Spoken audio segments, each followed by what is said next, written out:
सुबह के 10 बजे सभी नाश्ते की टेबल पर बैठे राम भवन के लोग गर्मा गर्म पराठों के आने का इंतजार कर रहे थे। अरे प्रेमा जी, अब पराठे कब दोगी? आ रही हूँ जी, रुकिए, आ रही हूँ। धीरे धीरे कमर पकड़े प्रेमा बाहर आती है और अपने पति के प्लेट में पराठा रखती है। अरे सब्जी कहाँ है? जब भी आपको सब्जी देती हूँ आप सब्जी छोड़ देते हैं और वो बर्बाद ना हो इसलिए मुझे खानी पड़ती है। एक तो मैं इस बुढ़ापे में इतने दर्द में खाना बनाती हूँ और आप उसे बर्बाद कर देते हैं, इसलिए मैंने आपको सब्जी नहीं दी प्लेट में और मैंने दही रख दी, उसी से खा लो आप। जितनी देर आप दोनों बहस करने में लगा रहे हैं ना, उतनी देर में 1-2 पराठे और बन जाते मम्मी।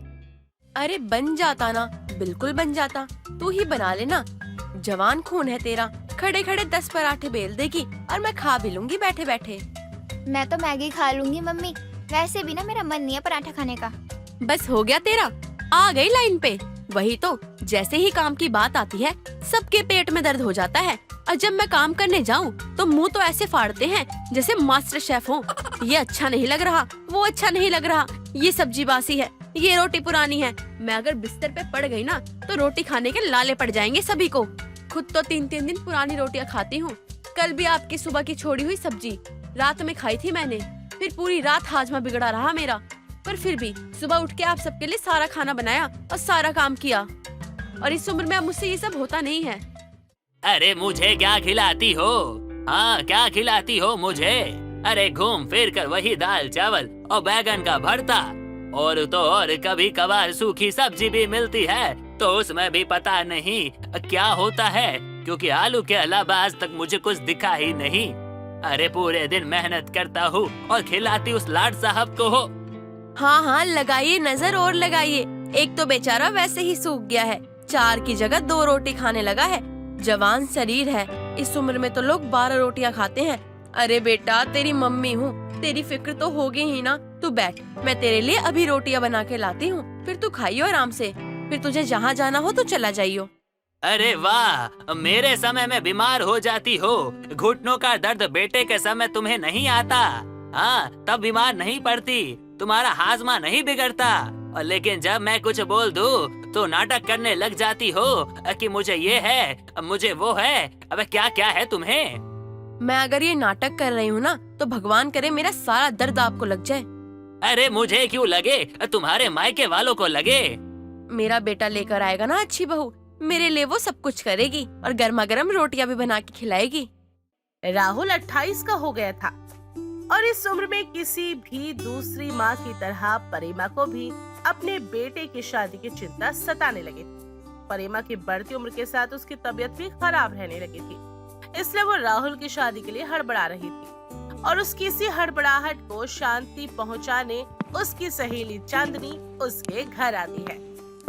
तू तो जानती है ना बहन, मेरे पति कैसे दिमाग के हैं। उन्हें ना ये चुगली बुगली पसंद नहीं है, इसलिए ना मैं किसी से ना कोई मतलब नहीं रखती और ना ही वो रखते हैं। पर तेरी बढ़ती उम्र को देख के ना मुझे ऐसा लग रहा है कि मुझे तेरे पास आ जाना चाहिए, इसलिए ना मैं तेरे पास आ गई।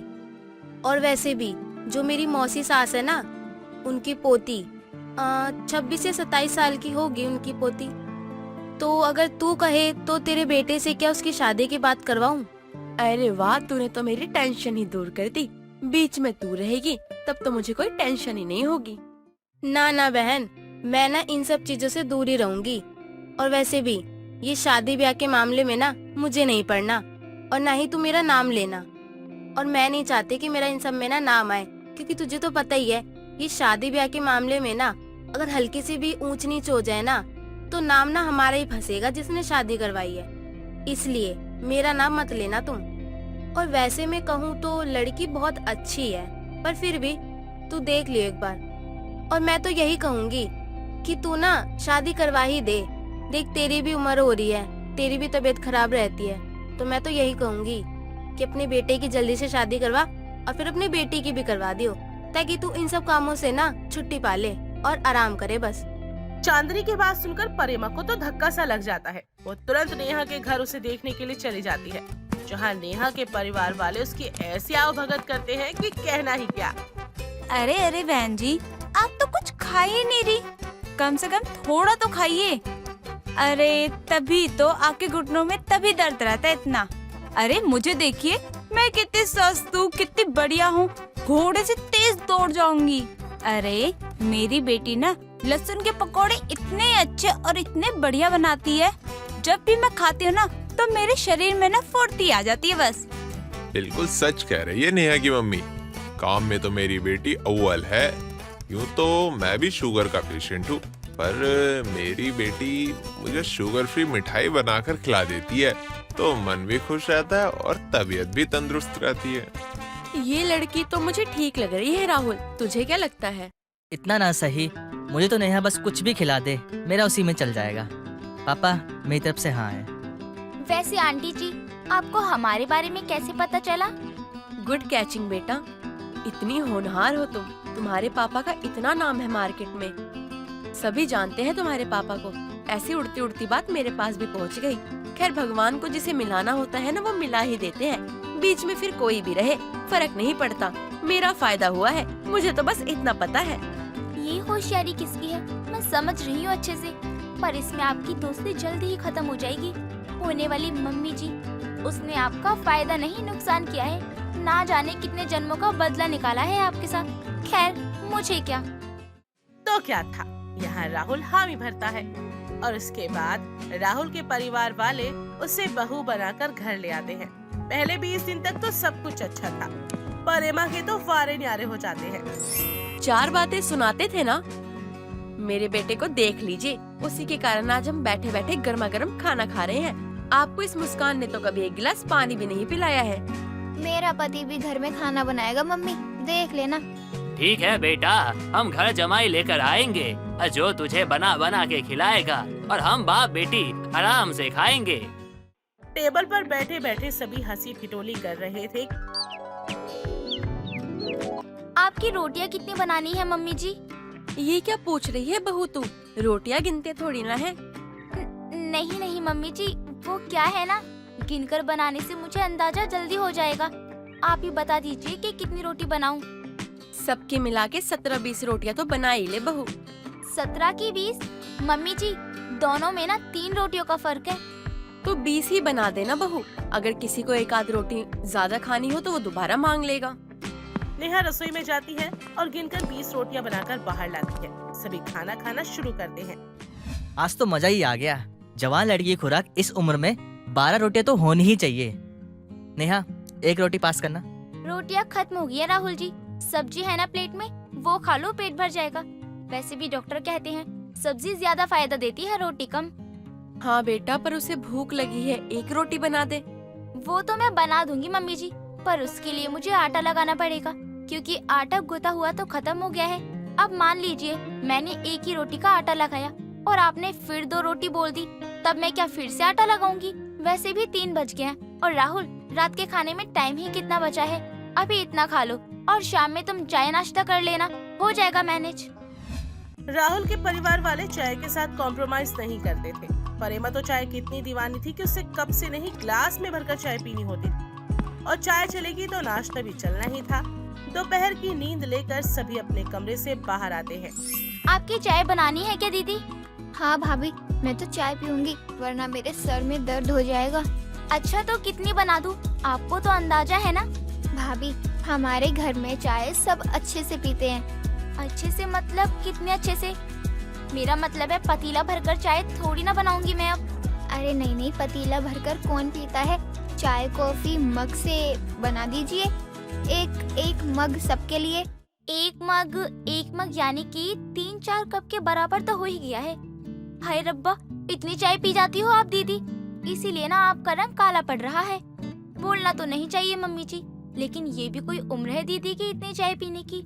लड़के वाले यही सब गौर करते हैं। मुझे तो डर है कि कहीं दीदी आपकी सौतेली संतान तो नहीं है ना, इसलिए आप इनको इतनी सारी चाय दे देती हो। अरे नहीं नहीं, ऐसा नहीं होना चाहिए। अरे तू चाय मत पिया कर।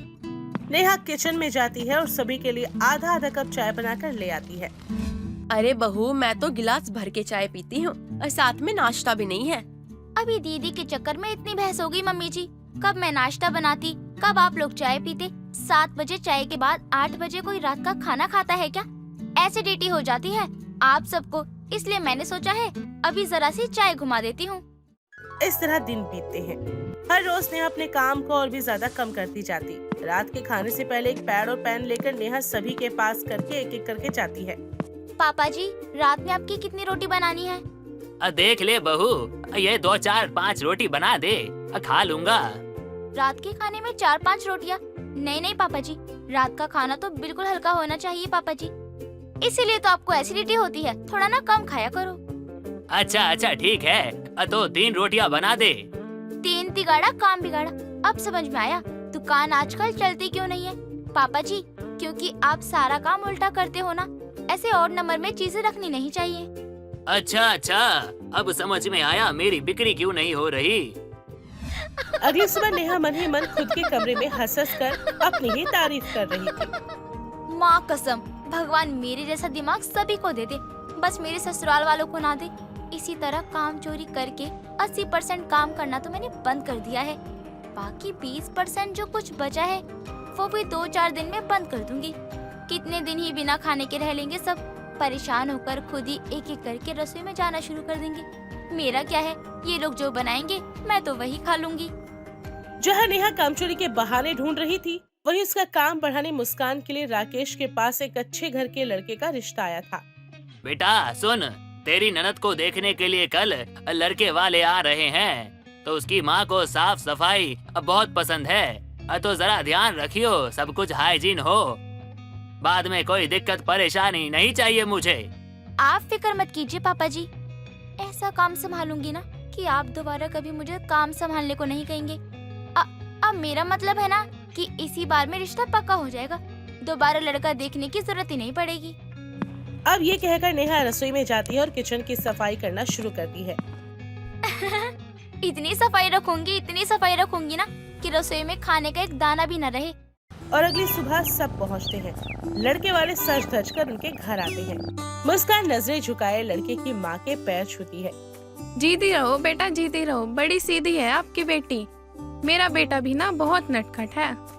दोनों परिवारों की बातें शुरू होती है और परिमा कहती है, जा बहू, मेहमानों के लिए नाश्ता लेकर आ। और नेहा लेकर आती है खाली बर्तन। ये क्या मजाक है बहन जी, आपकी बहू हमारी इंसल्ट कर रही है। हम क्या कोई भिखारी हैं जो हवा खाएंगे? नहीं नहीं आंटी जी, हवा क्यों खाएंगे आप? आपको मैंने बर्तन इसीलिए ला कर दिए हैं ताकि आप इसमें अपने घर का खाना परोस सके। क्योंकि हम कितनी भी हाइजीन मेंटेन कर लें, हमें क्या पता कि आपके घर में कितने अच्छे तरीके से खाना बनता होगा। अरे बावरी हो गई है क्या बहू, तू क्या कह रही है? क्या पापा जी, आपने ही तो कहा था कि लड़के की माँ को साफ सफाई को लेकर ना थोड़ी कड़क है, सफाई पर ध्यान रखना, इसीलिए मैंने खाली बर्तन ही लाकर दिए। और बताइए आंटी जी, कैसे करूँ सफाई? और अपनी ऐसी इंसल्ट बर्दाश्त नहीं कर पाते और वहाँ से उठकर चले जाते हैं। मुस्कान फूट फूट कर रोने लगती है और घर का माहौल खराब हो जाता है। ऐसी शादी करनी थी मम्मी तुम्हें मेरी। अरे बहू, तूने ये क्या किया? काम से बचना था तो मुझे बता देती ना। और काम तो तेरा उल्टा बढ़ ही गया। पहले 20 दिन बहू तू सिर्फ अच्छी बन रही थी, बाकी तू अच्छी है नहीं। क्योंकि पहले 20 दिन तो बहू के साथ रसोइया था, घर में काम करने वाला। अरे इसलिए उसको काम नहीं करना पड़ता था, बस परोस दिया करती थी। जिस दिन से रसोई बहू के हाथ में गई है, अरे उसने हमारा जीना हराम कर दिया है। अरे रोटियां भी गिन गिन कर देती है। एक तो भाभी मुझे खाने को नहीं देती, चाय मत पियो, ये मत खाओ, वो मत करो, ये मत खाओ। 5 किलो वजन तो ऐसे ही घट गया मेरा। उसके बाद इस पतले शरीर में ये सदमा कैसे बर्दाश्त करूं मम्मी? लड़के वाले मुझे मना करके गए हैं मेरे चेहरे पर। इसीलिए कहते हैं लड़की हमेशा जान पहचान वालों के घर से ही लानी चाहिए। बताइए आप, अरे आपने क्या कर दिया? पता नहीं कहां से ये रिश्ता लेकर आ गई। किसने बताया तुमको ये रिश्ता? किसने बताया? ये जरा मुझे बताओ। ये रिश्ता तो चांदनी ने बताया था मुझे। बगल वाली चांदनी आंटी, उन्होंने बताया था? अरे भाई, उनके घर तो रोज तमाशा होते रहते हैं। जाके आंटी से बात कीजिए, उन्हें पता ही होगा कि नेहा कैसी है, उसका नेचर कैसा है। अपनी पड़ोसन को अंधेरे में कौन रखता है? तू जैसी सहेली से अच्छा है भगवान मुझे एक दुश्मन दे देता। अरे दुश्मन भी कम से कम सीने पे गोली मारता है, तूने तो मेरे पेट पे ही लात मार दी। कैसी लड़की है ये? और नेहा सिर्फ नाम की नेहा है, इसकी बाकी मन में इतने कठोर और दिमाग इतना चालाक है ना कि जिसकी कोई हद नहीं है।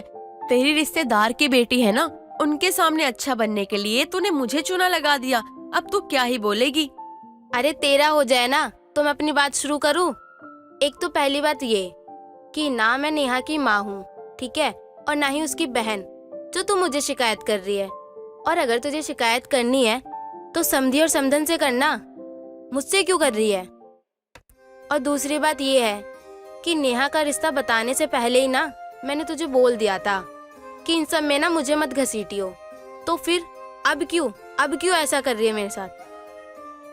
और अब एक काम करो, बहुत बोल लिया तुमने, वो रहा सामने दरवाजा, और जाओ यहाँ से। मैंने भी तुम्हारी बहुत सुन ली। और हाँ, जाते जाते ना एक बात और सुन लो, अगर तुम उसके माँ बाप को जाके बोलोगे ना तो वो तुम्हें ही सुनाएंगे।